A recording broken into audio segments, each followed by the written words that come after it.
grew up in a home free of violence and raised 2 children in a home free of violence. So I wasn't aware of rape response or the work that they did, and really learned a little bit about them when I was at the Medical Center Foundation, and the auxiliary made a donation to the SANE room while I was there. So that was probably my first exposure to rape response.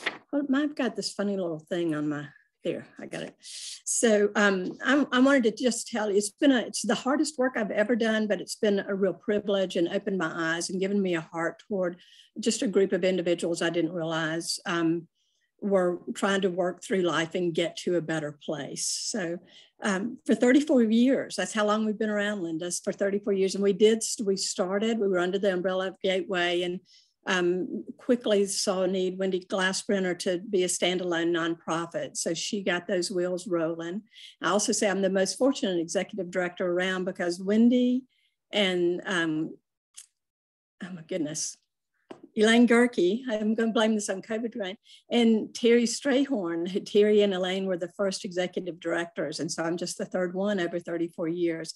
And I feel so fortunate to have the support of those 3 women in our agency, and they are still such strong supporters and allies. So I'm really feel blessed there. When we started in 1988, we were in 5 counties: Hall, Dawson, Lumpkin, Habersham, and White. And in 2011, we expanded to Forsyth County because they had never had a sexual assault center. So those are the 6 counties that we serve now. We also, too, in 1993, Terry Strayhorn started a prevention education program, and it was for 8th grade students. And since then, my first year at Rape Response, the school system reached out and said, we can't wait till children are in the 8th grade for these programs. We need some help earlier. Well, I started at Rape Response in 2010. That was not the best time economically to be starting new programs. And we waited a year and then started new programs. And I'm going to share a little more about those, but Carrie Ann's going to do an overview of those programs as well. For a long time, I think we were seen as kind of a 24/7 crisis line. And I guess that would have been my perception of rape response, just the little I knew. From working at the hospital, I learned more about forensic medical exams and sexual assault nurse examiners. I learned about them through my work there. But I think if I'd heard the name of Rape Response, that's how I saw us. And since coming to Rape Response, I've realized our services go so much deeper, and just the pain and struggles that individuals who are survivors of sexual assault carry with them is a heavy burden.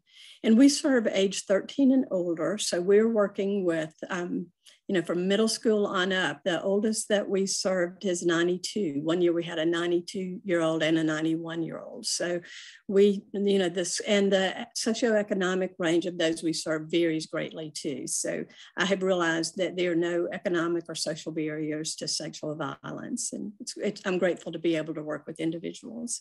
We have a crisis line. We do medical and legal accompaniment. We go to court with individuals. We now have a dedicated campus advocate, so we have a lot of opportunities on our college campuses. Because we serve in those counties, we have several colleges that we work on. We do, and y'all, I'm a little scattered this morning. I don't know if it is COVID or what, but so I'm going to look at my notes a little bit more.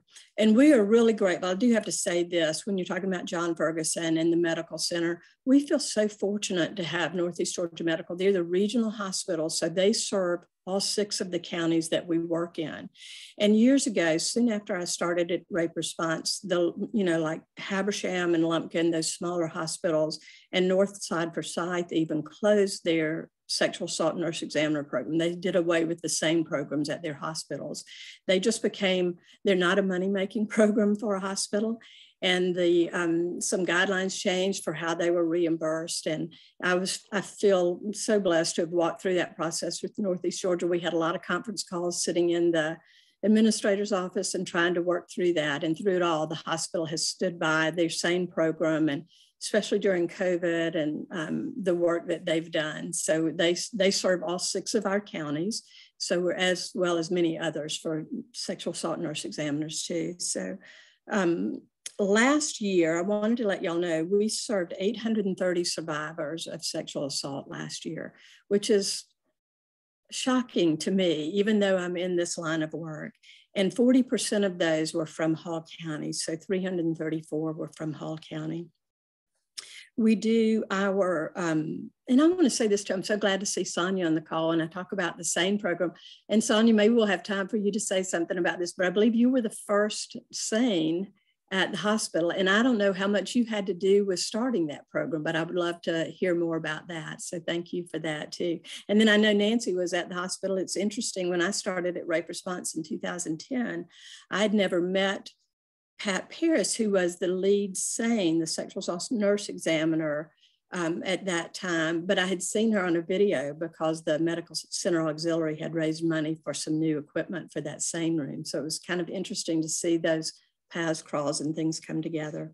But one of the things I want to share about with you today, and I'm happy to answer any questions you might have about this, our crisis line and the work that we do. We provide counseling and support groups, but I really want you to hear about our Let's Talk programs. Those are the ones that Terry started a prevention program in 1993.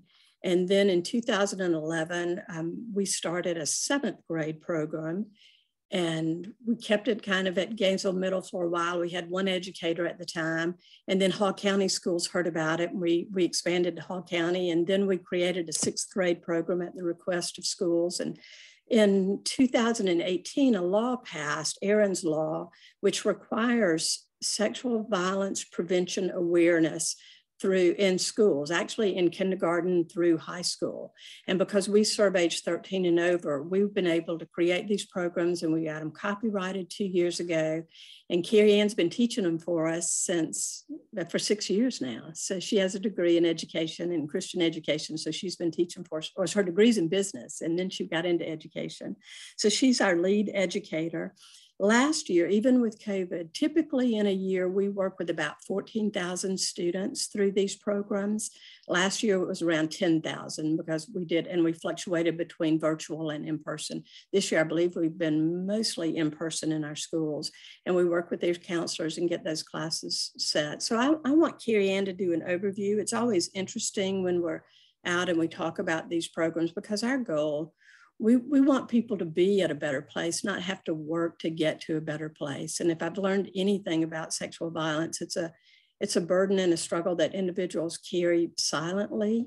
On average, it takes a female 10 years to disclose and a male 20. So for us, if we can be there and people can learn what a healthy relationship looks like, and how to, what boundaries and consent and coercion and those things, and the laws that protect them, so that they can get help earlier if something helps, or if they see a friend going through this. So I'm excited, one, because I'm not feeling 100%, but the plan all along was for Carrie Ann to join us. So I'm grateful she can be here today and do an overview of our Let's Talk programs. We'll try to leave time for questions and answers. Yeah, I'm going to share my screen real quickly and make sure that y'all are seeing the right thing, because my husband decided that we needed a dual screen, and I'm not super great at that yet. But are y'all seeing the presenter mode, or are you seeing the regular? You're good, you're seeing the regular? Okay, that's perfect. So I just want to share a few things about myself. The Methodist Church actually holds a pretty special place in my heart. When I was in 8th grade, all the cool kids were going through confirmation. And so I was like, well, I want to be a cool kid. So I went through the confirmation program at Rouse United Methodist Church, which required that parents go through that program as well. And so my parents went through that, and we all, I accepted Christ for the first time, and then my parents rededicated their life. But as part of that youth group, that's really where my passion for ministry with young people really came from. So I went through that youth group, but we also spent a lot of time, once you got to high school, you would start ministering to the middle school kids. So I spent summers interning there. I went to North Georgia College, and for 3 years I was an education major, but then I had to take Spanish and not French, and I changed my major briefly to just get my degree, and I actually ended up graduating with a business degree. And I took a corporate job pretty quickly, and pretty quickly realized that's not what I was cut out for. So almost right after that, the church that I grew up in hired me in their children's ministry program. So I spent time in the children's ministry and in the youth ministry. And then, of course, I got married and had children. And so when my twins were getting old enough to be left on their own or left with someone, I really wanted to do something that my time away from them would matter.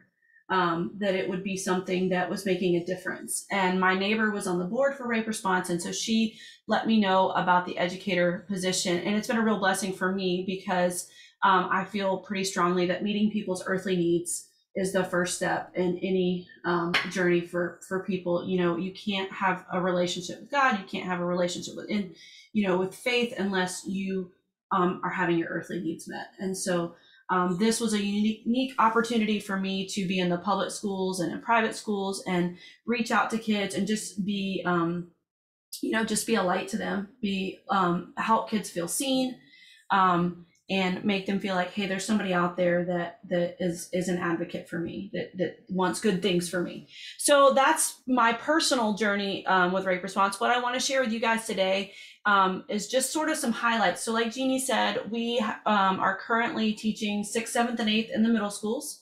We typically see high schoolers one time, usually in 9th grade. We are implementing a new program in high school that's going to catch seniors before they go on to college. So I just want to share some of the highlights, and then there are a few things that we obviously teach in each grade as well. So let's start with 6th grade. I'm going to go ahead and click through because I like it better that way. So I think a lot of times when we hear, or when parents hear, they see rape response on their permission slip or whatever, they're like, rape response? Why is rape response talking to my 6th grader? And it makes them feel kind of nervous and like, oh, what are they going to talk about? But I always encourage folks who have that initial response to look at what we're actually talking about with these young people. 6th grade is about healthy communication. It's what I call good humaning. It's being a good human being. And that's the foundational basis for any healthy relationship that a young person might experience. So we want to start with the first building block, and that's healthy communication. So we have several slides we share with these kids, and for each letter of the word healthy, we share an aspect of healthy communication. So I'm just going to real quickly just go through an overview of each of these. So, and I give obviously examples and anecdotes, and we're having conversations with these young people. So it's really interactive, and typically it's pretty fun. They have a pretty good time while we're going through all this. So honesty, we talk about, it's telling the truth, it's not lying, but it's also being real and authentic. And we talk about, making sure that we're being our real selves with people. We talk about honesty on the internet, and we talk real deeply about how honesty is not always easy. Honesty can be intimidating. If you have to tell your parents the truth, that's not always comfortable. But it is super important to any relationship that they're honest and upfront, because without honesty, they can't have a healthy long-term relationship. Equality. A lot of times kids will tell me equality means sameness. And I challenge that a little bit with them, because equality really doesn't mean sameness. Equality means that, and I actually use Jeannie as my example in this right here, because I'll say, I have this boss, and then I have my best friend. Am I going to talk to my boss the same way that I would talk to my best friend? And they're like, no. I'm like, okay, well, tell me some differences. We talk about there's formality. I'm going to make sure my grammar and my spelling are correct with my boss. But like when I'm texting my best friend, I'm not checking my grammar. So you can see that we don't necessarily communicate the same way with everybody. But I'll say, do my boss and my best friend count the same? Do they matter the same? Yeah, they're both human beings. And I'll have everybody like, raise your hand if you're a human being. And they all laugh and raise their hand. And I'm like, we're all human beings. We all deserve to be treated like we matter and like we count. And I bet everybody has experienced being treated like you don't matter, like you don't count. And if that happens kind of out in the world once or twice, kind of stings in the moment, doesn't affect us too much long term. But if you're in a relationship and things are happening over and over and over again that are making you feel like you don't matter, like you don't count, that's really going to start to have an impact on a young person's mental health. So it's really important they know that they should be treated like they matter and like they count, and that they're treating others like they matter and like they count. Equality doesn't mean that we have to be best friends with everybody. It doesn't mean that we have to always agree with everybody. It means we treat each other with dignity and respect. And if we don't agree about something, we find a solution that works for both people. Awareness, I teach them, is knowledge. It's knowing about something. I always use the example, if I'm going camping, I'm going to check the weather. I'm going to have that knowledge, that awareness. And if the weather report says it's going to rain all weekend, I'm not going to go camping. Awareness and knowledge help us make better decisions. So when we're talking about communication, there are a couple things I need them to be aware about. In the very beginning of the presentation, we talk about facial expression, body language, and tone of voice. And I tell them, I was like, you need to be aware that your face can change the meaning of your words. Your tone of voice can change the meaning of your words. I reiterate that we talked about honesty, and that when we're using the internet, we have to be careful that not everyone on the internet is communicating in an honest way. We've got to be aware of that. The number one thing I ask them to be aware of is that their words have impact. Everything that we communicate is going to land on a human being. So whether that's talking, texting, social media, eventually what we say affects a person, and it's either going to affect them positively or it's going to affect them negatively. It's pretty easy for us to remember that when we are talking to people face to face, but these kids don't talk to people face to face. They talk to each other using technology. And it's really, really easy for them to forget that when they're in their headsets, you know, on their gaming, my kids are always on their computers gaming with each other. They're typing to each other. They're still human beings on the other side of that. And what they say in the headset, what they type in their phones, that still impacts that other person. So I challenge them to remember that yes, your words have impact when we're face to face, but they also have impact when you're using technology. And then I usually have them just bring to mind, how many people did you communicate with this week, you know, in person, online, at school. For most kids, that's several hundred people that they have the opportunity to communicate with over a couple of weeks. And I just ask them to gauge, what was your overall impact? Do you have a pretty positive impact? Do you build people up? Are you a little bit neutral? You're just a, hey, how are you kind of a person? Or are there areas in your life where you know you're having a negative impact? You know, when you're gaming, you're saying things that you shouldn't say or do, or maybe you're having a negative impact on other people or in social media. So we just do kind of a self-check there. Limits are basically boundaries, and we're going to talk some more about boundaries in a bit. So with each grade, we talk about boundaries, but here in 6th grade, we call them limits. So it fits in the nice little healthy relationship slide. So limits are just rules, guidelines, boundaries. They can be personal or physical. And we talk about personal limits are your beliefs, your priorities, and your preferences. And physical limits are rules and guidelines about your body. Most of their limits in their lives right now are being given to them by adults. There's pretty much always an adult around when you're in 6th grade, telling you where you can go, where you can't go, that sort of thing. But I do encourage them that while they're going to be living with their parents for quite a few years, or their guardians, it's a good time in their lives because they're going to be in charge of themselves as they get older more and more often, to really start and think about what their limits are for themselves. So I ask them to ask questions of themselves. Who am I? What do I believe in? What's important to me? What kind of human being do I want to be? What makes me comfortable and what makes me uncomfortable? That's how they figure out their limits. And then I also encourage them to communicate those limits to others. We can't read each other's minds. I don't know y'all's limits. You don't know my limits.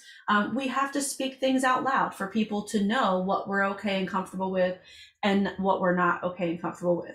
And I know I encourage kids, especially in the South, we're kind of brought up to be really polite.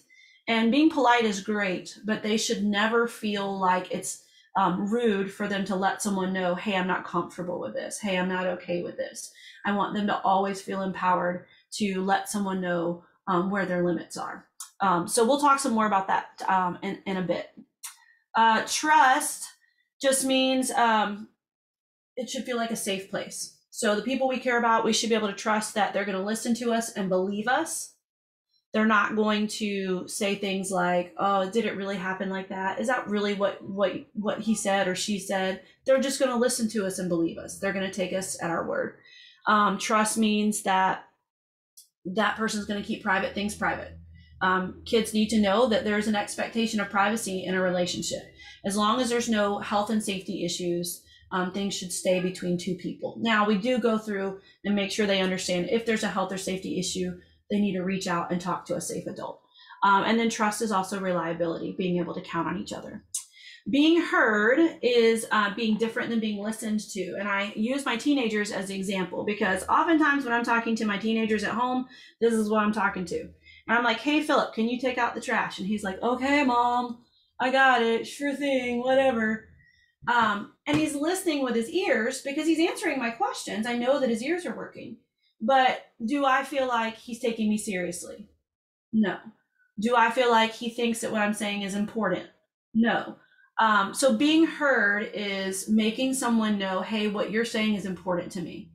Hey, what you're saying, I'm taking seriously." And then we also talk about being heard is also changing our actions. Okay. So if I communicate a limit to you, in order for me to feel heard, you've got to respect that limit. We talk about peer pressure. If your friend tells you they're not okay with something and you try to talk them into it, are they going to feel heard? No, they're going to feel like you don't think it's a big deal. They're going to feel like you're not paying attention to them. So it's really important to make the people we care about feel heard, that we listen to their limits and boundaries, we respect them, and we support them. And we have a pretty lengthy conversation on that slide about all of that. And I usually give a little example. Why is about being yourself. And I'll give a couple examples, but middle school is kind of an odd time. They want to stand out. They want to be middle school famous. They want people to know their name, but they desperately want to fit in. And I talk to them about, there's nothing wrong with wanting to fit in, and there's nothing wrong with wanting to stand out, but it's very easy to let unhealthy habits and unhealthy behaviors be how they accomplish that. So we talk about what are healthy ways to, fit in, and if you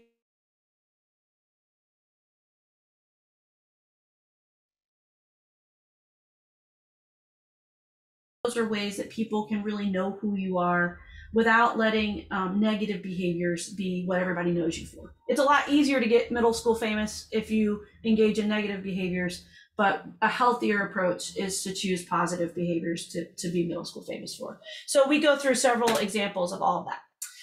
In the context of all these things that we're talking about, we do this little activity and we have them on their own paper. They draw this circle, this target circle thing, and we talk about each layer of their communication and influence. So they're in the center. Their first layer where it says personal, that's their family and friends, the people typically that you would live with, your closest friends and family. Your social or your community circle are people you see with, you communicate with often, but it's not quite as deep a relationship as family and friends. So neighbors, people they attend school with, teachers, their faith community, all of those folks would go in their social or their community circle. And then the outside circle, it says public on here. We usually talk about that as being the world. And we talk about how they communicate with the world. And a lot of times they'll tell me they don't communicate with the world. And then I challenge that with it. I'm like, well, have you read a book lately? Do you listen to music? Are you on social media? Are you playing video games? Those are all ways that the world is influencing them, but they're also influencing the world back. I don't know how much y'all know about, the way social media works, but just a comment or a like or a share changes the algorithm, and it's literally changing the fabric of the internet. So when they're out there interacting with these communities, they're having influence over people. So I just want them to see and understand that they are influencing the world and the world is influencing them. And then what we have, once we kind of establish who all these players are and their different layers of communication, we have them go through and identify who their safe people are. Who are the people that you can go to and talk to if you were worried or upset or happy or excited? Put a star on those people. And I encourage them, yes, it is normal and healthy to have friends that you would go to, peers, but it's also really important that you have an adult in mind to be your safe person. And we talk about why. So I'll ask them, if you wait until you're upset about something, are you going to be thinking very clearly? And they're like, no. I'm like, so it's a really good idea to have a safe adult in mind before something ever happens. Have that person in your mind. This is who I would go to if I was worried or upset or needed help. And I tell them, for a lot of you, that's going to be a parent, and it's totally normal and okay to put a star on your parent. But for a lot of you, it's probably not a parent. That's okay too. A lot of us don't have that relationship with our parents. It's just important that they stop and think, okay, if not my parent, then who? Who is my safe person? So we spend a good bit of time talking about that. If we have time in the classroom, we share a little bit. And then, of course, the happy face people who make me feel happy to be around. And I'll tell them, sometimes people will have both, right? Like my best friend has a star and a happy face. They make me happy. I can share things with them. My 7-year-old twins, they make me happy, but they give terrible advice. So I'm not going to go talk to my twins about my problems. So they would just get a happy face, okay? And then down at the bottom is people who make it difficult to be my best self. So what I want them, this is an awareness check on their part. I want them to just reflect back on themselves and think where they're not engaging in healthy communication. So at this point, we've already talked about like being honest and having a positive impact. So I'm saying, okay, are there areas of your life where maybe that's not happening?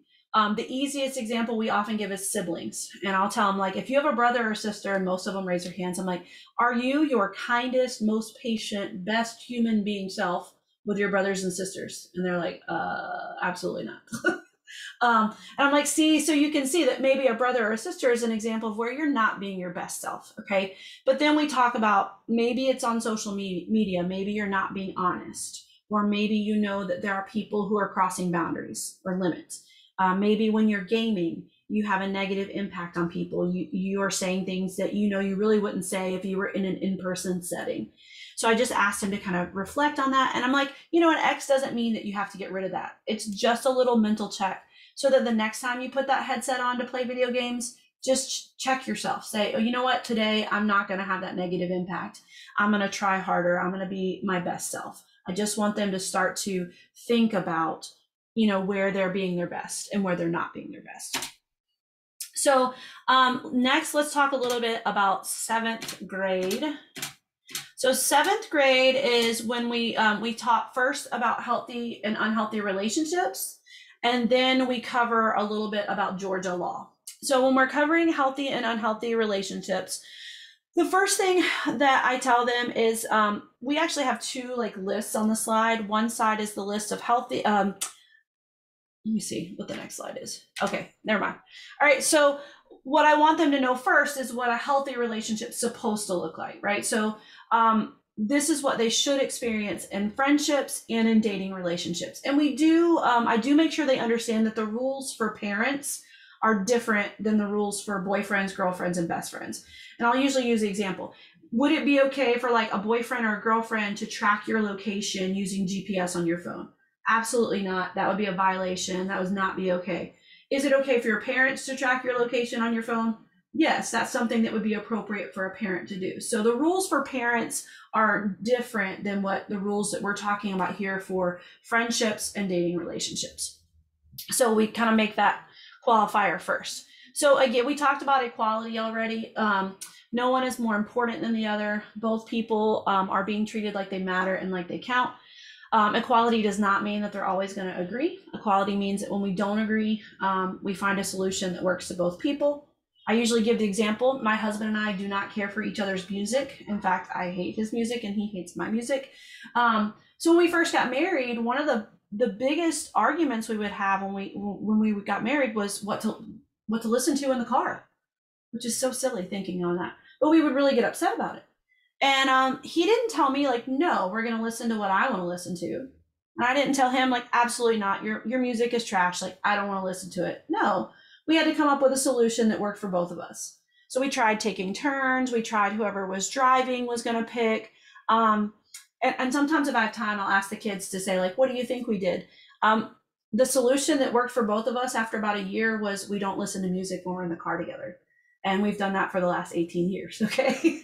But that helps them understand equality doesn't mean like you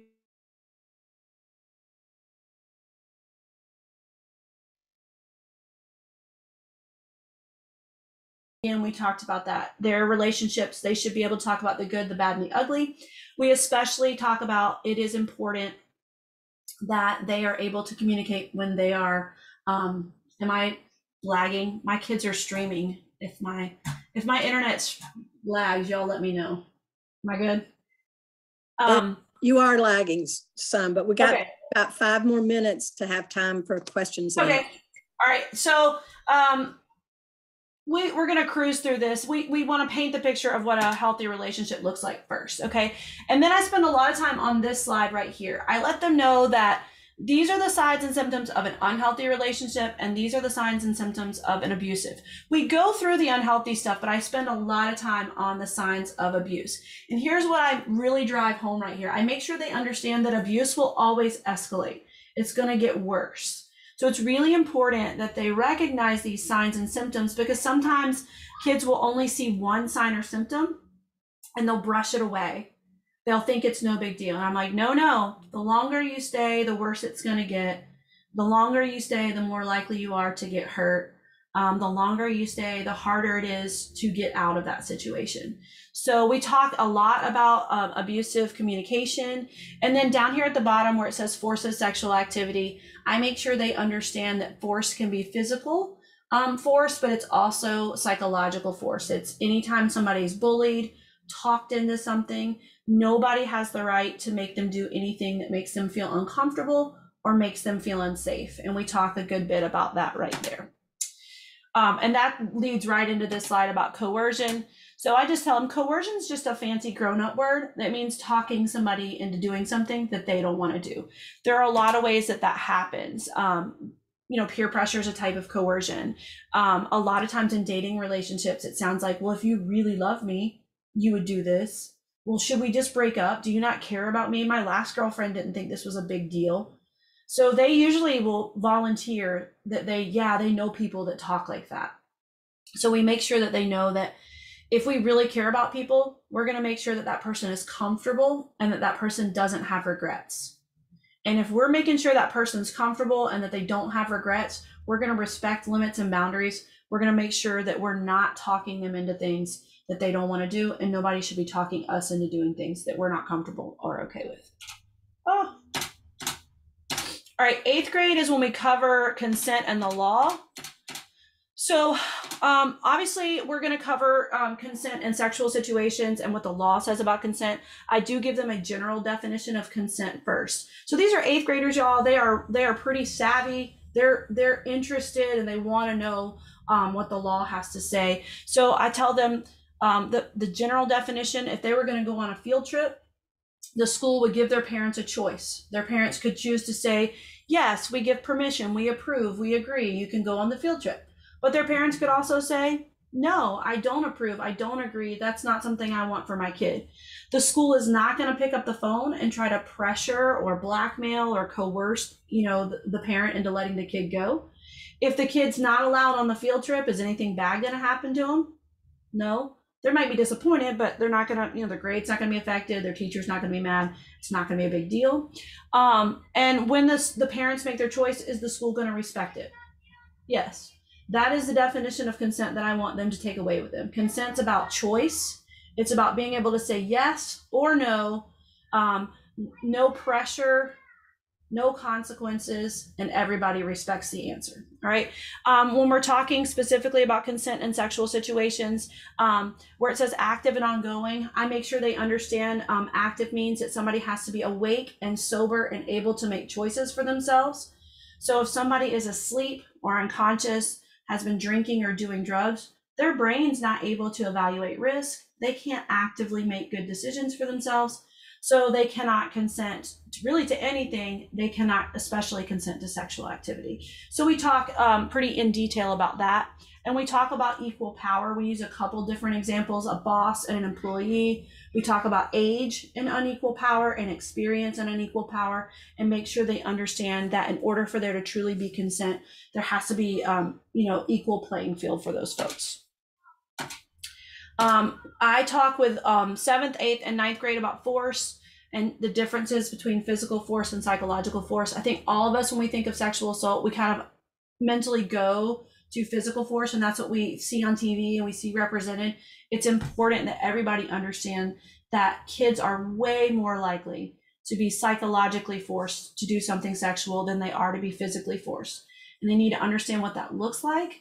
And they need to understand that that's not okay, that nobody has the right to try and make them do something that makes them feel uncomfortable or makes them feel unsafe. So we talk about that, the two different kinds of force in 7th and 8th grades.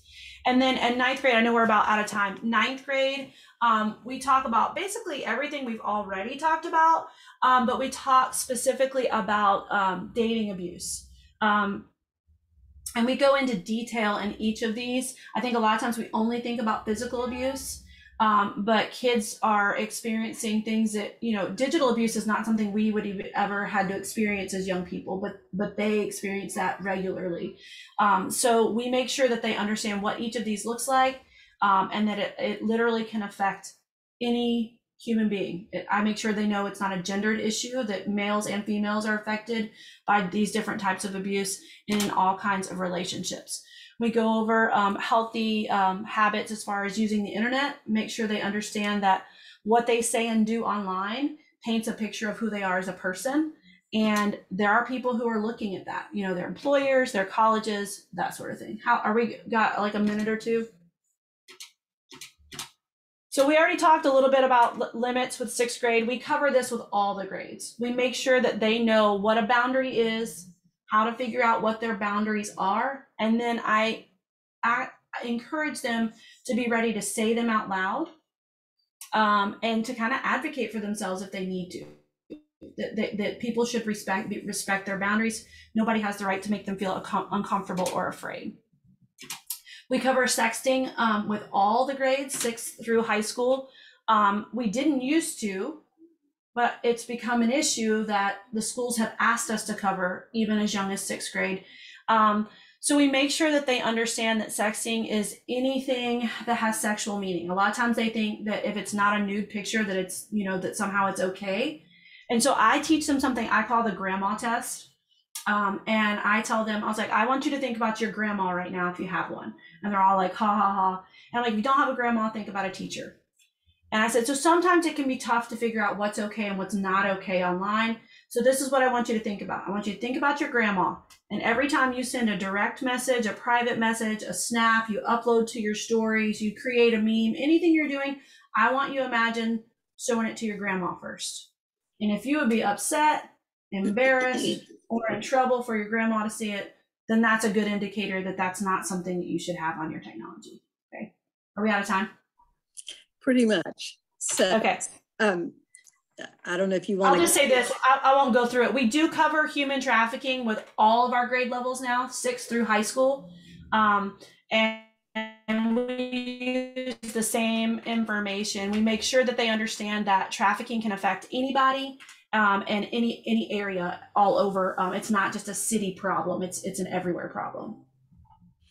And I will say this too, a lot of our education programs are based on the laws and what the social workers, it's been interesting to work with the school social workers and counselors and have them say, please add this into your slide, or then the laws too. We make sure we cover those. And that's actually how Terry got in with the 8th grade program in 1993 was Georgia history for 8th graders requires that you talk about the 7 deadly sins, and 4 of those are sexual assault related. So we've been really fortunate to be able to work with school social workers and develop these programs. And I have nothing to do with the graphics or the programs. We just kind of work and meet, or we did originally. Now the education team kind of handles all that. And I just have the privilege of seeing them.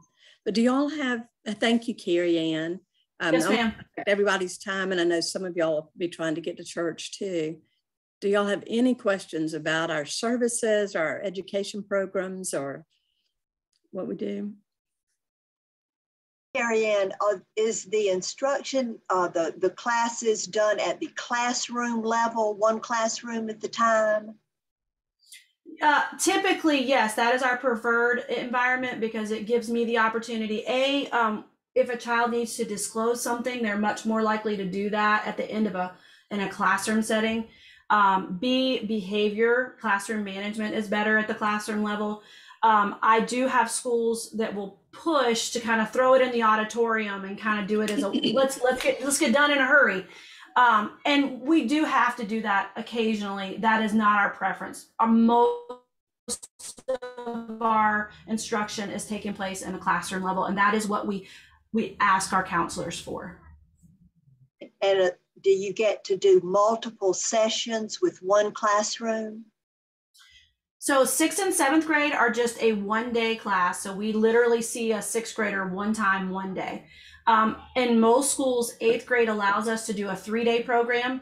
We do a slideshow that covers consent, the law, and boundaries, that sort of thing, the first day. The second day, they watch a video, which is an episode of Degrassi Junior High, and there is a sexual assault that takes place.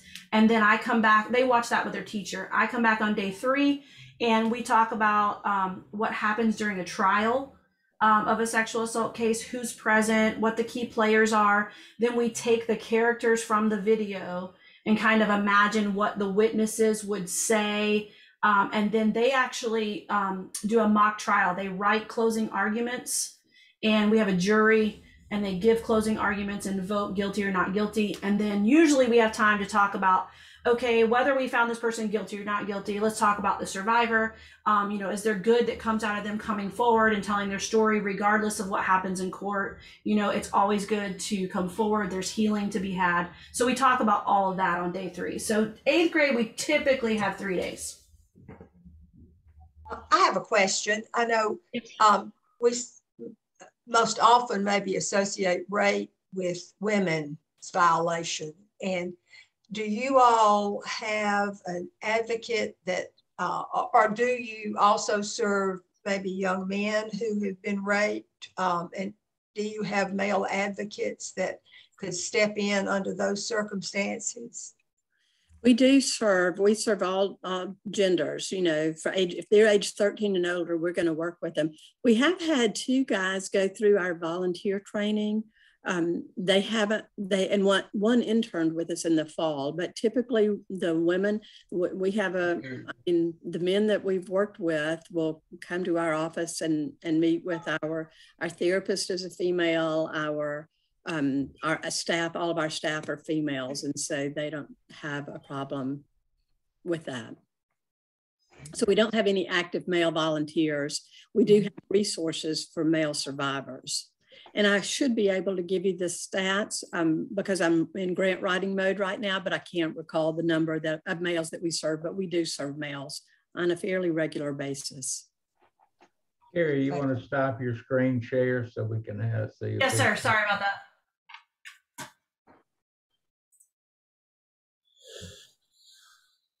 For me, it's just been so interesting to,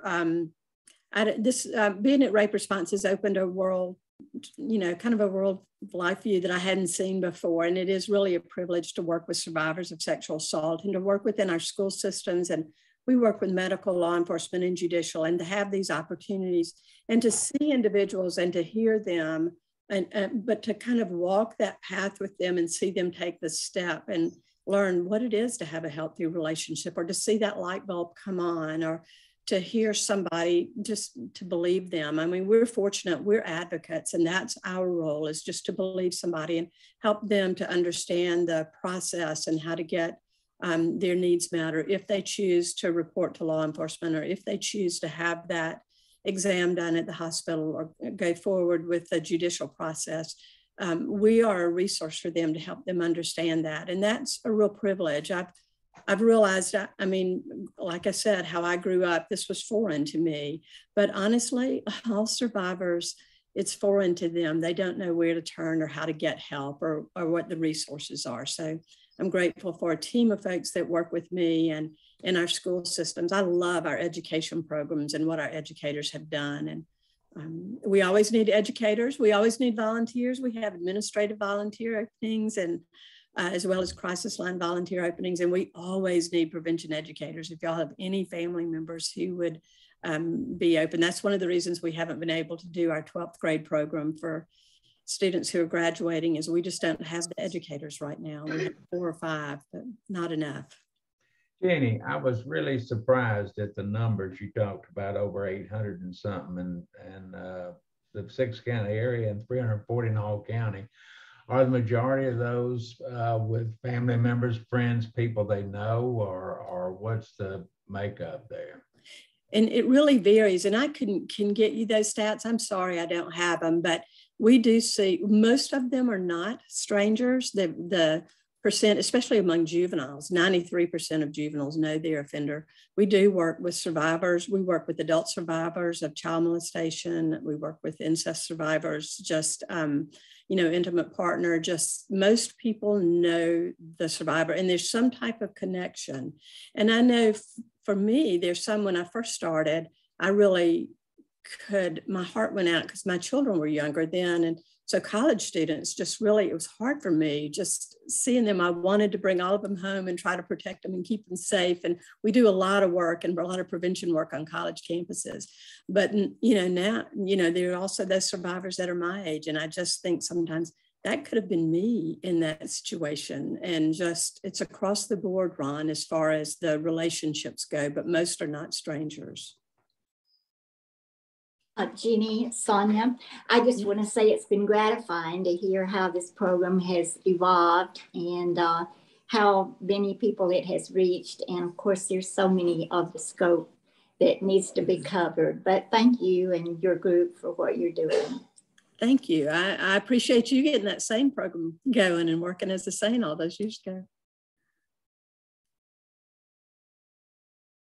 Thank y'all so much for the opportunity to be. I hope you've learned something about us and opened your eyes. I would have said when I started at Rape Response, I did say I didn't even know any survivors of sexual assault at the time. And once I became a trusted person, or people realized that I worked with Rape Response, and it's been interesting over the years to have friends come up to me and say, this happened to me when I was a freshman in college, or this happened to me when I was a child, or this happened to me. And it's, I've realized that it really is across the board, and the hearts of folks and the situations, it just takes healing and somebody to believe folks and walk with them. So thank y'all for giving us the opportunity to share with y'all this morning.